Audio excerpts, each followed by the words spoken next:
గుప్పెడంత వెల్లుల్లితో దొండకాయ కారం చేసుకుంటే చాలా బాగుంటుంది. తిన్నా కొద్దిగా తినాలనిపిస్తుంది.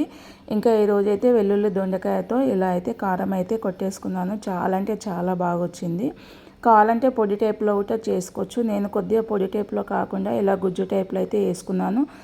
కొద్దిగా తినాలనిపిస్తుంది. నోట్లో వేసుకుంటే కరిగిపోతుంది అనమాట. ఫుల్ వీడియో అయితే లింక్ పెడతాను. ఫస్ట్ టైం నా వీడియో చూస్తున్నారు ప్లీజ్ లైక్ చేయండి, సబ్స్క్రైబ్ చేయండి, కామెంట్ చేయండి.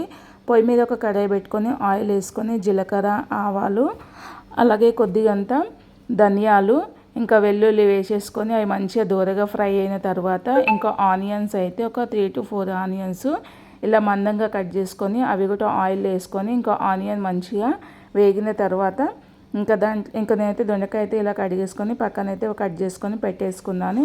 ఇంకా అవి మొత్తం అయితే మనం మంచిగా వేగాలి. వేగిన తర్వాత ఉప్పు, పసుపు, కారం, అల్లం వెల్లుల్లి పేస్ట్ ఇవన్నీ వేసి ఇంకా మంచి మిక్స్ అయితే పట్టేసుకొని ఇంకా ఈ దొండకాయ అయితే మీడియం టు హై ఫ్లేమ్లో అయితే చేసుకోవాలి. ఇలా దొండకాయ అయితే ఒక 80% ఉడికిన తర్వాత మనం చేసుకున్న పేస్ట్ అయితే ఇంకా దీంట్లో వేసుకొని మొత్తం కలుపుకోవాలి. దీంట్లో తేమ పోయే వరకు అయితే కలిపేసుకోవాలి. కలిపేసుకుంటే చూడండి దొండకాయ అయితే కారం అయితే మనకు రెడీ అయిపోయింది. నేను కొంచెము ఇలా గుజ్జు టైప్లో వేసుకున్నాను. ఇంకా లాస్ట్గా కొద్దిగంత కొత్తిమీర, పుదీనా వేసుకొని ఇంకా తినడమే అనమాట.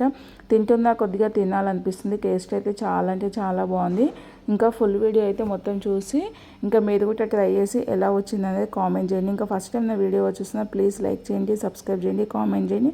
మీకు ఎలాంటి వీడియోస్, ఎలాంటి కుకింగ్ కావాల్సిందో చెప్పండి.